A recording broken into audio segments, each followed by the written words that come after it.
देश प्रेम एक शौर्य गाथा भाग 5। अभी तक आपने जाना, विक्रांत की बहन की शादी तय कर दी जाती है और विक्रांत को छुट्टी लेकर घर आने के लिए कहा जाता है कि तभी देश में एक बड़ा हमला होता है जिसमें कुछ आतंकवादी आर्मी कैंप में घुसकर कई सोते हुए जवानों को मार देते हैं और वहां से बचकर भाग निकलते हैं। इस हमले का मास्टरमाइंड अब्दुल रहमान कुछ दिन बाद भारत इन दहशतगर्दों से मिलने आता है और जिसकी जानकारी खुफिया एजेंसियों को हो जाती है। बेस्ट ऑफिसर की टीम तैयार की जाती है जिसमें मेजर राणा इस टीम का नेतृत्व करते हैं। ऑपरेशन तांडव के चलते अब्दुल रहमान और बाकी सब आतंकवादियों को मार गिराया जाता है, लेकिन मेजर विक्रांत राणा का ज़्यादा खून बह जाने के कारण देहांत हो जाता है और वो वीरगति को प्राप्त कर जाते हैं। अब आगे। उधर विक्रांत राणा के घर में उनकी बहन की शादी की तैयारियां चल रही होती है। पहले हल्दी की रस्म निभाई जाती है और उसके बाद मेहंदी की रस्म आती है। घर की सभी महिलाएं मेहंदी लगवा रही थी और साथ में गाना बजाना भी हो रहा था कि तभी श्रुति मेहंदी लगवाने वाली को कहती है, मेरे हाथों में मेरे पति मेजर विक्रांत राणा का नाम लिख दो, पर इस तरह से लिखना कि उनके लिए ढूंढना मुश्किल हो जाए। कि तभी विक्रांत की बहन कनिका कहती है, क्या बात है भाभी, भाई का नाम लिखवा रहे हो? हाँ। और श्रुति शर्माने लगती है और मन ही मन सोचती है, इस बार जब वो आएंगे तो उन्हें उनकी लाइफ का सबसे बड़ा सरप्राइज़ देना है। अभी तक तो मैंने घर में किसी को भी उन्हें ये बताने नहीं दिया। चाहती तो मैं यही हूँ कि जब वह आए तो मैं उन्हें खुद बताऊं और उनके चेहरे की खुशी अपनी आंखों से देख सकूं। दरअसल मेजर विक्रांत राणा 3 महीने पहले छुट्टी आए थे। उनके जाने के कुछ समय बाद श्रुति को पता चलता है कि श्रुति प्रेग्नेंट है और सब विक्रांत को यह गुड न्यूज़ देना चाहते थे, पर सबको श्रुति ने रोक लिया कि जब वो कनिका की शादी में घर आएंगे तब उन्हें सामने से ही बताएंगे और उनके चेहरे पर मैं वो खुशी अपनी आंखों से देखना चाहती हूँ। और मन ही मन श्रुति विक्रांत के सपने सजाने लगती है कि जब वह घर आएंगे तो वह साथ में मिलकर बच्चे के आने की खुशियाँ मनाएंगे। अगली सुबह शादी की तैयारियां चल रही होती है। सब तैयार होकर इधर से उधर घूम रहे होते हैं।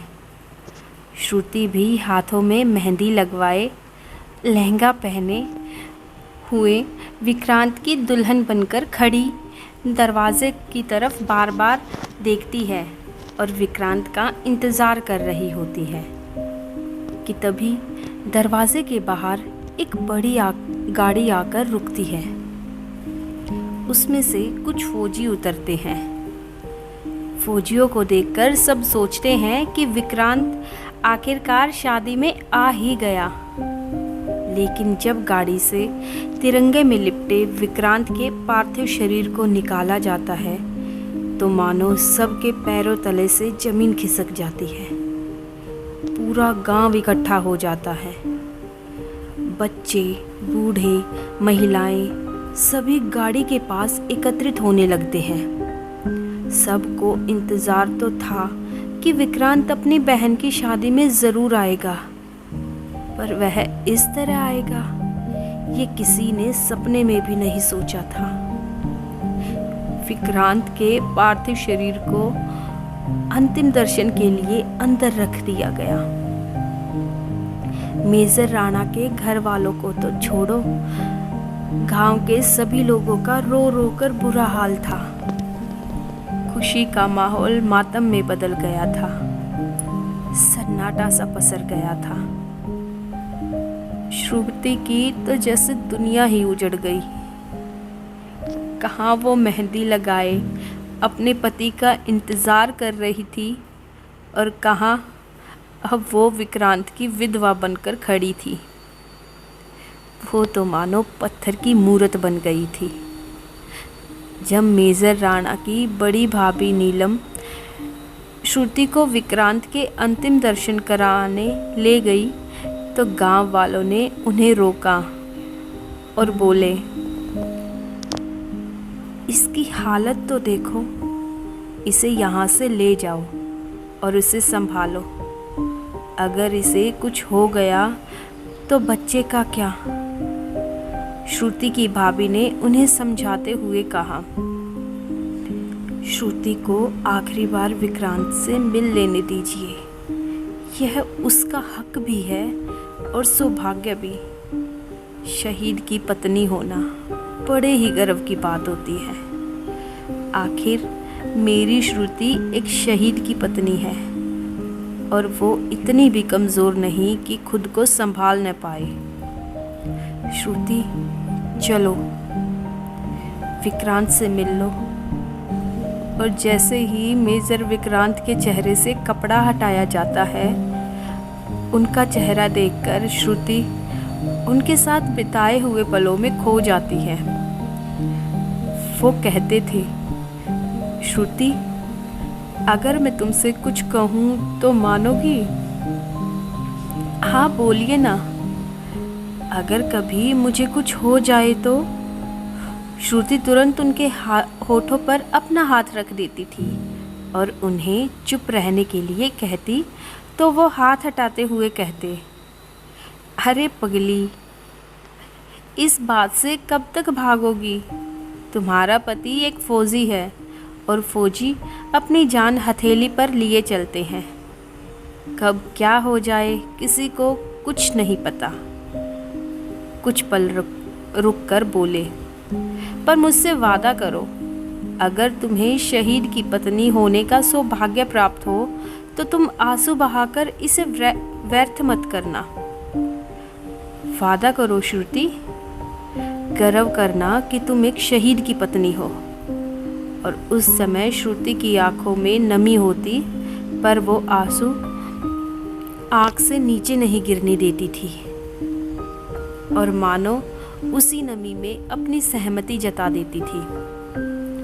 यह सारी बातें श्रुति को याद आते ही उसकी आंखों में आए आंसू वहीं रुक गए और वो अपने पति को सरप्राइज देना चाहती थी। उन्हें बताना चाहती थी कि नन्हे कदम हमारी ज़िंदगी में पड़ने वाले हैं। लेकिन यह खबर सुनने से पहले ही वो उसे अलविदा कहकर चले गए थे। फिर श्रुति अचानक से सदमे के कारण बेहोश हो गई और वहाँ मौजूद सभी लोग घबरा गए। श्रुति की भाभी ने उस पर पानी छिड़का, तब जाकर श्रुति को होश आया। श्रुति के कानों में आवाज़ आ रही थी।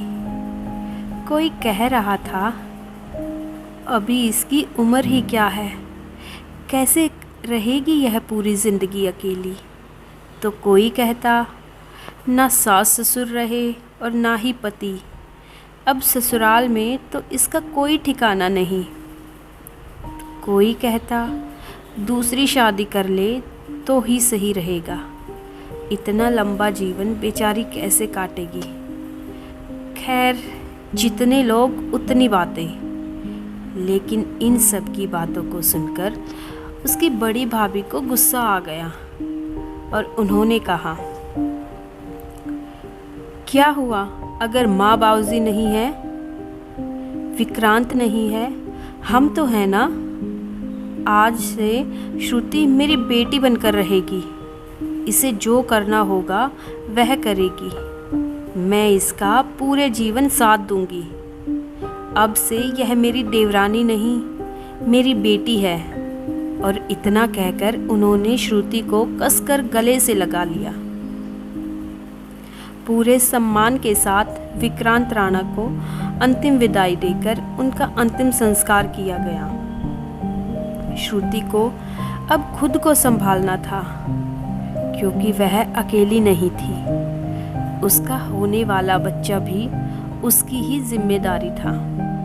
श्रुति ने वहीं बड़ी भाभी के पास अपने पति के घर में रहने का फैसला किया और उसने ठान लिया था कि जैसे विक्रांत के लिए देश प्रेम सर्वोपरि था, उसी तरह वो भी अपने पति के प्यार में समर्पित होते हुए अपना जीवन उसी देश के लिए न्यौछावर कर देगी।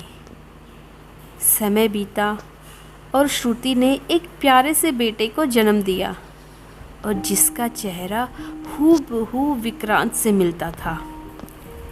नीलम बड़े ही प्यार से श्रुति और उसके बेटे ईशान को संभालती। नीलम के होते हुए श्रुति को ईशान की कोई चिंता नहीं होती थी और धीरे धीरे ईशान बड़ा होने लगा। अब वो 2 साल का हो चुका था। सरकार ने मेजर विक्रांत राणा के शहीद होने के बाद उनके घर वालों को एक नौकरी ऑफर की और जिसे श्रुति ने एक्सेप्ट कर लिया था। श्रुति ने घातक टीम में जाने का फैसला किया और अपनी फर्स्ट चॉइस कमांडो के रूप में रखी। वहाँ की कड़ी ट्रेनिंग और श्रुति के जोश को देखते हुए वहाँ के सिलेक्शन बोर्ड ने श्रुति को एक कमांडो के रूप में चुन लिया था। पूरा परिवार खुशियाँ मना रहा था और आज श्रुति की आंखों में आंसू थे। आज उसकी मेहनत रंग लाई थी और अब वो भी देश की रक्षा करके अपने पति का सपना पूरा कर सकती थी। ऐसा लगता था मानो इस घर की रग रग में देश प्रेम भरा हो। जो घर से 2 शहीद होने के बाद भी देश की रक्षा करने के लिए हमेशा तत्पर रहते थे। इस तरह 1 साल और बीत गया और एक बार फिर से भारत को दहला देने के लिए आतंकी संगठन ने एक खतरनाक प्लान बनाया। भारतवासियों की सांसें तब रुक गई जब खबर मिली कि कुछ दहशतगर्दों ने दिल्ली के एक नामचीन इंटरनेशनल स्कूल को हाईजैक कर लिया और उसमें हज़ारों की तादाद में मासूम बच्चे और लगभग 50 से 60 टीचर का स्टाफ मौजूद था। क्या दहशतगर्द का मकसद बस भारत के मासूम बच्चों को कुचल देना था या इस बार वो किसी और ही मकसद से आए थे? क्या होने वाला है कहानी में, आगे जानेंगे अगले भाग में। अगर आपको आज की वीडियो पसंद आई है तो वीडियो को लाइक, शेयर और कमेंट ज़रूर कीजिए और अगर आपने अभी तक चैनल को सब्सक्राइब नहीं किया है तो जाके चैनल को सब्सक्राइब ज़रूर कीजिए। Thanks for watching.